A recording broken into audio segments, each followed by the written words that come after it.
এখানে দেখা যাচ্ছে যে একটা সমীকরণ দেওয়া আছে। সমীকরণটা কি? সমীকরণটা হচ্ছে x square minus 7x plus 12 বলা হয়েছে এটা হচ্ছে 0 থেকে ছোট অথবা 0 সমান। এর সমাধান সেট বের করতে হবে, অর্থাৎ এর x এর মান এখান থেকে আমাদের খুঁজে বের করতে হবে।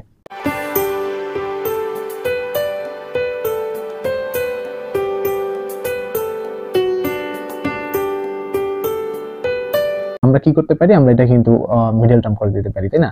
তো যদি মিডল টার্ম করি তাহলে আমরা পাবো x স্কয়ার, এখানে পাবো কত? এখানে পাবো আমরা 3x মাইনাস 4x প্লাস 12, এটা 0 সমান অথবা ছোট। এবার যদি আমরা x কমন নেই তাহলে হবে x মাইনাস 3, এখানে যদি মাইনাস 4 কমন নেই তাহলে আমরা পাবো x মাইনাস 3। এরপর কি করব? এরপর আমাদের দুইটা থেকে x মাইনাস 3 কমন নিয়ে নিলে আমাদের আছে x মাইনাস 4 0। এখন কথা হচ্ছে যদি বলা হয়তো যে x মাইনাস 3 x মাইনাস 4 সমান হচ্ছে গিয়ে 0, মানে এখানে যদি এই চিহ্ন ছোট চিহ্ন না থেকে আমাদের বলা হয়তো যে সমান চিহ্ন আছে, তখন কিন্তু আমরা বলে দিতাম যে হয় x মাইনাস 3 সমান 0 অথবা x মাইনাস 4 সমান 0। তো যে কোনো একটা তো 0 হইতেই হবে, কারণ আমাদের এখানে 0 বানাইতে হবে। কিন্তু এখানে কিন্তু সমান চিহ্নের সাথে সাথে ছোট চিহ্নটা দেয়া আছে। তো এই ক্ষেত্রে কিন্তু আমরা x মাইনাস 3 সমান 0 অথবা x মাইনাস 4 সমান 0 এই কথা আমরা বলতে পারবো না। এই ক্ষেত্রে আমরা কি করতে পারি দেখি। যেহেতু 0 বা 0 থেকে ছোট মানে কি? মাইনাস আসবে। এখানে যদি দুইটা সংখ্যা আমাদের প্লাস হয়, ধরে নিলাম x প্লাস 3 মাইনাস 3 এর মানও প্লাস, এটার মানও প্লাস, তাহলে প্লাস প্লাসে গুণ করলে কিন্তু আমাদের প্লাস আসবে। প্লাস আসবে মানে কি? 0 থেকে বড় আসবে, তাহলে দুইটা প্লাস হতে পারে না কখনোই। আবার কি হতে পারে? আমরা যদি দুইটাকেই মাইনাস অর্থাৎ 0 থেকে ছোট ধরে নিই, ধরলাম এটাও মাইনাস এটাও মাইনাস, তাহলে মাইনাসে মাইনাসে তখনও কিন্তু প্লাস হয়ে যাবে, তখনও কিন্তু 0 থেকে বড় হয়ে যাবে। কিন্তু আমাদের দরকার 0 থেকে ছোট। তাহলে আমরা কি করব? একটাকে প্লাস ধরে নিব আর একটাকে মাইনাস ধরে নিব, একমাত্র তখনই সম্ভব যে 0 থেকে ছোট হবে।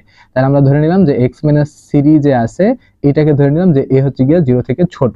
তাহলে x মাইনাস 4 যেটা আছে এটাকে আমাদের বলতে হবে 0 থেকে বড়। ঠিক আছে? এইরকম ভাবে কিন্তু আমরা চিন্তা করতে পারি। অথবা আরেকটা ভাবে আমরা চিন্তা করতে পারি, আরেকটা ভাবে কি চিন্তা করতে পারি যে x মাইনাস 3 এইটাকে আমরা ধরে নিব হচ্ছে গিয়ে 0 থেকে বড়, x মাইনাস 4 এইটাকে আমরা ধরে নিব 0 থেকে ছোট। তাহলে যে কোনোটাই কিন্তু আমাদের সঠিক। এবার যদি আমরা x এর মান বের করার চেষ্টা করি তাহলে এখানে আমরা কি পাবো? এখানে আমরা পাবো হচ্ছে x 3 থেকে ছোট অথবা সমান। এখানে আমরা কি পাবো? এখানে পাবো x 4 থেকে ছোট অথবা সমান। এই নিচেরটাও যদি অনুরূপভাবে ক্যালকুলেশন করি আমাদের x এখানে কি পাবো? এখানে পাবো x হচ্ছে 3 থেকে ছোট অথবা 3 থেকে বড় অথবা সমান। এখানে পাবো হচ্ছে x 4 থেকে ছোট অথবা সমান। এইগুলো কিন্তু আমরা পাবো। এখন এখানে দেখা আসলে কিছুই বোঝা যাচ্ছে না কি হবে উত্তরটা। এই জন্য আমাদের যেটা করতে হবে, আমাদের একটা সংখ্যা রেখা চিন্তা করতে হবে। আমরা যদি একটা সংখ্যা রেখা অঙ্কন করি তাহলে সংখ্যা রেখা আমরা কি পাবো? আমরা ধরে নিলাম হচ্ছে 0, এদিকে আছে 1 2 3 4 5 এরকম আমরা পাবো। এদিকে -1 -2, মাইনাসগুলো আমাদের লাগবে না, সো আর দরকার নাই।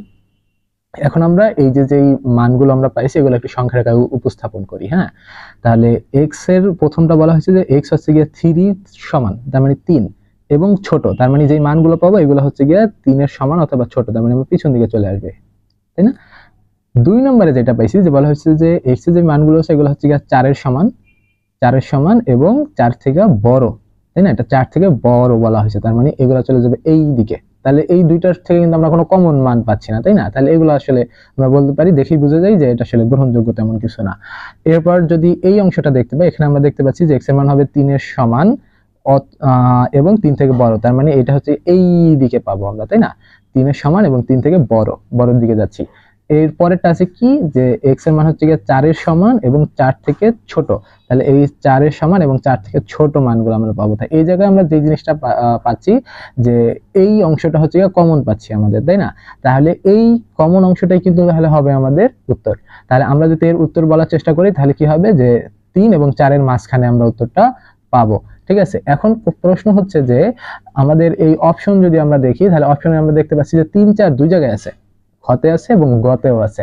কিন্তু ঘটনা হচ্ছে খতে হচ্ছে গিয়া আমাদের ফার্স্ট ব্র্যাকেট দিয়ে হচ্ছে গিয়ে আটকানো আছে, গত হচ্ছে থার্ড ব্র্যাকেট দিয়ে আটকানো আছে। এর মানে কি? এটা দ্বারা আসলে কি বোঝাচ্ছে এটা কিন্তু আমাদের খুব ভালোভাবে বুঝতে হবে। হ্যাঁ, ফার্স্ট ব্র্যাকেট থাকলে আমরা বুঝে নেই যে যদি এই ফার্স্ট ব্র্যাকেট দিয়ে দিই 3 4 তাহলে বুঝতে হবে যে আমাদের 3 এবং 4 আসলে আমাদের উত্তর না, 3 এবং 4 এর মাঝখানে অন্য যে সংখ্যাগুলো আছে সেগুলো হচ্ছে কি আমাদের উত্তর।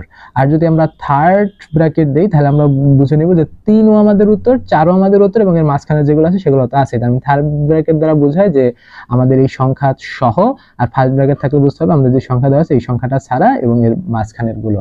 ঠিক আছে, এখন আমরা কিভাবে বুঝবো যে 3 4 কি উত্তরের মধ্যে আসবে নাকি আসবে না, 3 সহ ধরবো নাকি 3 ছাড়া ধরবো, এটা বোঝার জন্য আমাদের কি করতে হবে, আমাদের এই চিহ্নগুলো খেয়াল করতে হবে। এখানে কিন্তু আছে 4 এর সমান অথবা ছোট, 3 এর সমান অথবা বড়, তাই না, এইরকম আছে। তার মানে সমান কিন্তু আমাদের ধরতে হবে। তাহলে 3 4 আমাদের উত্তরের মধ্যে আসবে, তাই না।